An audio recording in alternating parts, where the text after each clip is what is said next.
Say hi. Say hi. Hi. Can you wave?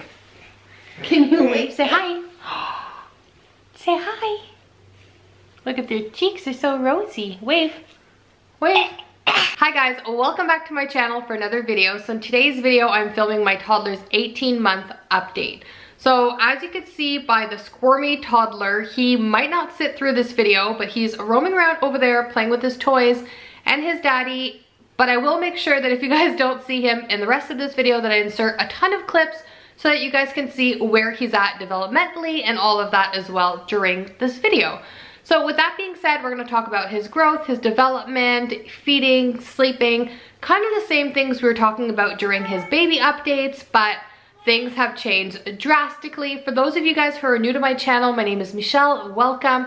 I am currently 25 weeks pregnant with baby girl, and then he is 18 months old. And then we also have two older boys who are 7 and 9. So life is pretty busy, but we have a really great time just sharing all of these memories with you guys and just getting to know each and every one of our kids. It's just so much fun at every different stage. With that being said, we're gonna start off by talking about his growth.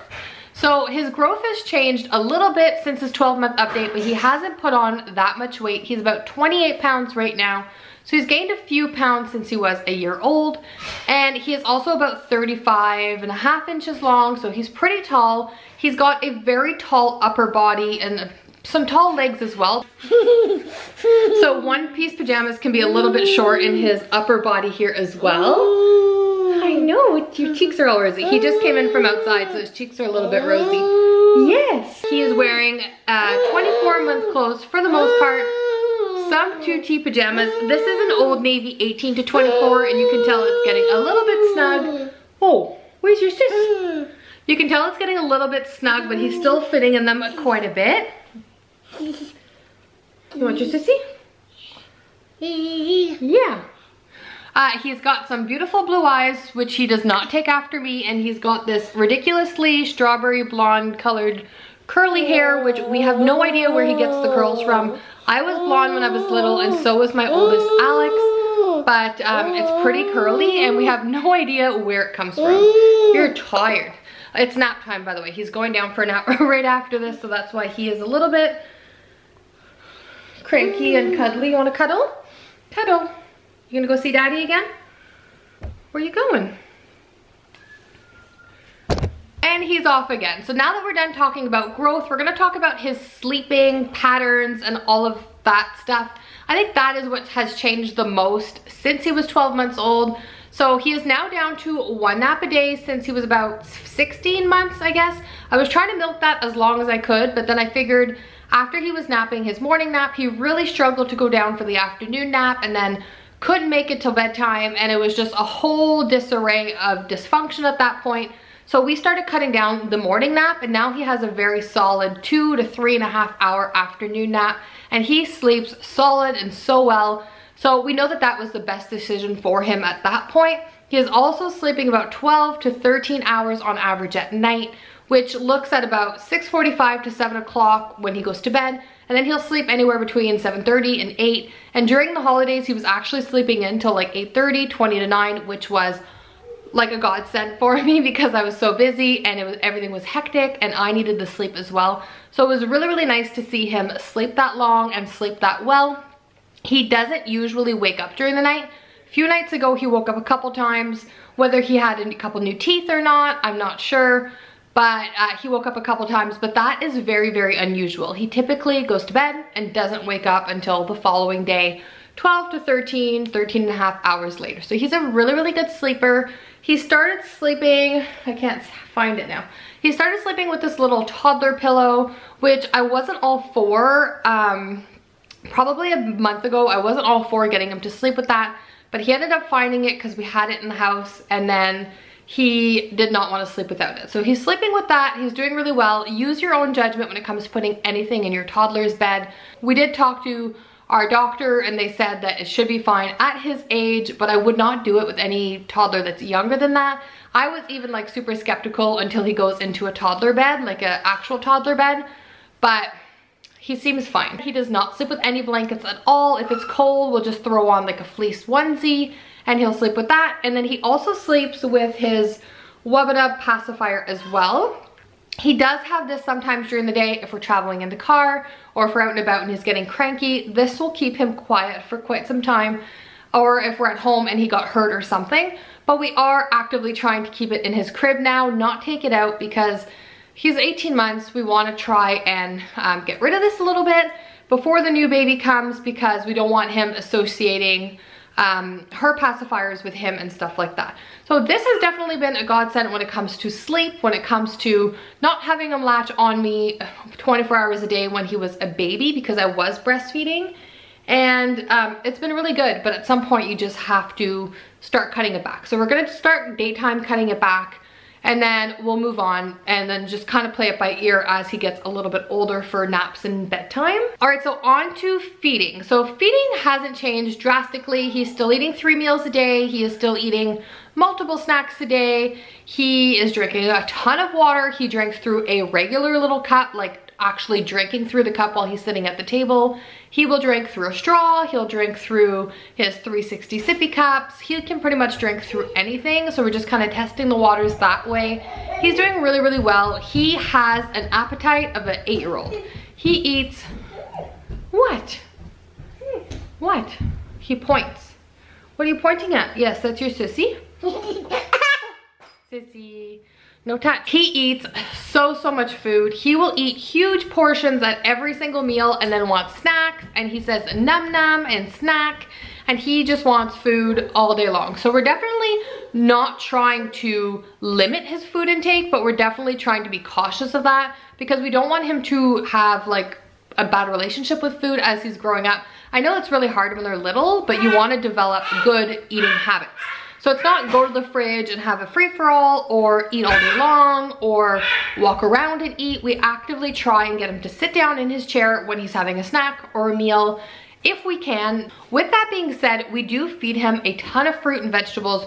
I think that forms the majority of his eating, is fruit and vegetables.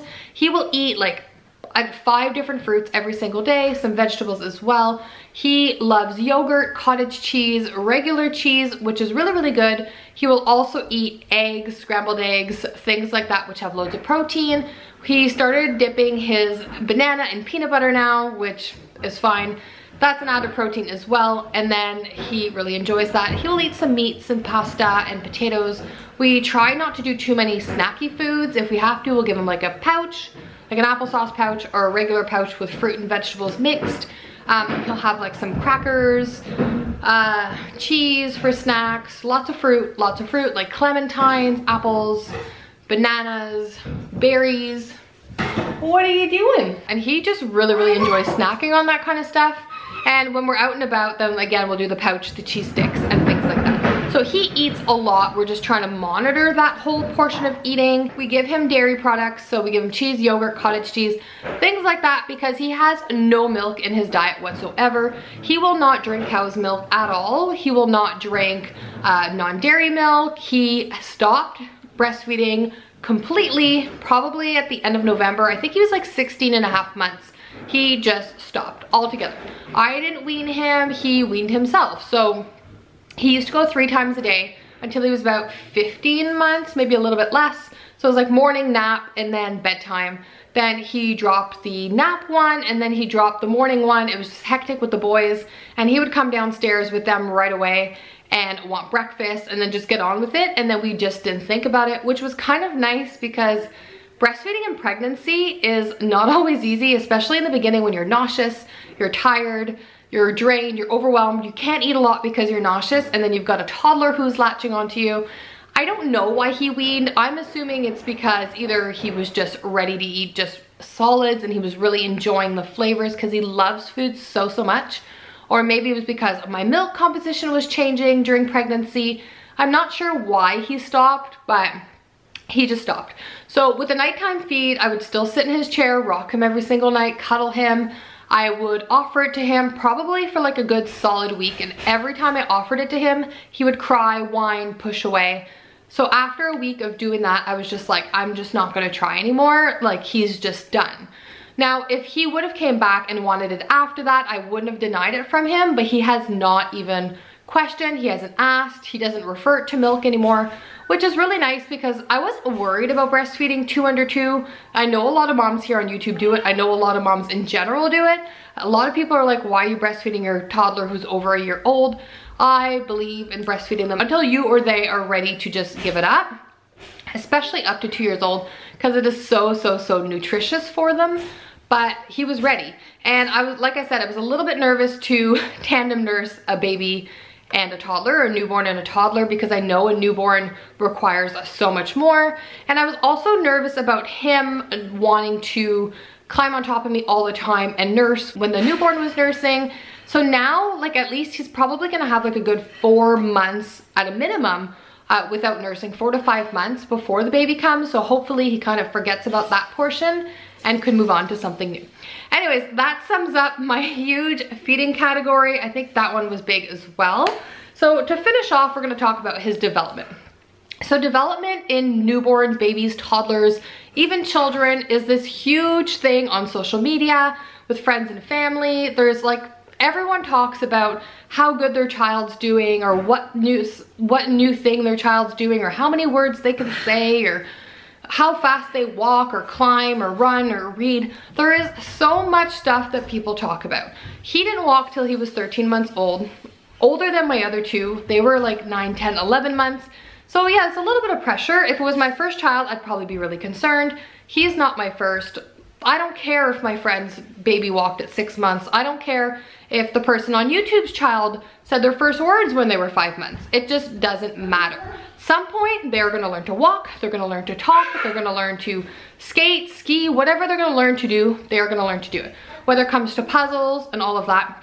I know that a large portion of their brain has a lot of development before they're 3. I'm not just saying don't do anything with them until they're 3, because that wouldn't be very productive. That'd be very counterproductive, actually. We do a lot of things when it comes to stimulate him as well, but I don't put too much pressure on him or myself to be better than the other child or know more. When it comes to words, he says things like mama, dada, snack, num num, bye. Other words, night night, you know, those common words. He's not putting 2 words together yet, which is fine. He's not saying the average 30 to 40, whatever words they want your toddler to say at 18 months, but he is making a lot of development, and that's kind of where I leave it at. He understands though so well. If I say hold my hand in the store, he'll hold my hand. If I say let's go get a snack, he'll go and get a snack. If I say close the door, he will close the door, unless he chooses not to, but he understands. If I say go get your tractor, he will go and get his tractor. If I say go down the slide, he'll go down the slide, and so on and so forth. He understands ball, puzzle. He makes the sound for a dog and a cow now, and where he's working on cat, he says banana, like just those typical things. So I'm not too stressed out. I'm not stressed out at all, actually, when it comes to his development. What we have been working on in the past little bit is like colors. He really loves Mega Blocks, like these ones, and we haven't taught him how to stack them, but he can stack them all on his own. When we're playing with these, we'll count these, we'll talk about the colors, we'll do puzzles. He loves to read books, and books like these that have like the buttons that you can push, he absolutely loves. And I think that these are so good to educate them. The train sound, the car, the frog, and then you can read through the book. So he actually got these for Christmas, and he has been loving them. He will take a book on his own and just flip through the big board book, read, or not read, but look at it, push all of the buttons, which is really exciting. We also talk about the different colored balls. He has like little balls. We'll say go and get the red ball, and he'll actually go and get the red ball. So he understands. We do like 3-piece puzzles with animals, and then we'll talk about the animals, their sounds. He's working on them. He is not like fully understanding them, but he'll like stick the thing, whatever animal is, on top of the print and leave it like that. So he's actually doing well. Whether or not he's saying the amount of words he should be, or potty trained or not, or doing whatever, he is trying his best, and we are definitely working with him, but not overly putting a lot of pressure. I know I keep saying that, and do whatever works for you. Just don't put too much pressure. Like, I feel, I don't know, I can't stress it enough. I feel like people just stress out way too much. Obviously, I'm a stay-at-home mom, so my #1 job is to keep him safe, keep him taken care of, all of that, taking care of my house, and I'm also his educator, so I put a little bit of pressure on myself with that, because Kids who go to daycare have an educator all day long. I'm basically his educator. So if I don't take the time every day to do things like this with him, he won't learn. He's not around a lot of other children his age. We got him a little wood table for Christmas, super cute. I inserted it in one of my videos last week, I think, in one of my clean with me's. And he is really, really liking that. We'll sit at that, and then we're starting Play-Doh and paint, finger paints, coloring. We got him these big, great coloring books. So I think 18 months is a really good age to start all of that. Before, they're a little bit young to like color or paint. We did some Play-Doh before Christmas. I made my own Play-Doh so that he wouldn't eat it all because I didn't want him eating like toxic Play-Doh. But he was a little bit young, so we're slowly starting to introduce that. I can't tell you a specific amount of time daily because he's not doing it for 2 hours every day or half an hour one day. We try and educate him all day long. If we're out, we're talking about the trees and the birds and the dogs and all of that. So you can educate your child that way. Go to museums, go to the mall, the grocery store, show them fruit and vegetables. You can also sit down and be very concrete. There's no one way of educating your toddlers and your preschoolers, so just do what is going to work for you. That is my rant. I am over it, I think. Pretty scary. This update is already so long. I did not expect it to be this long.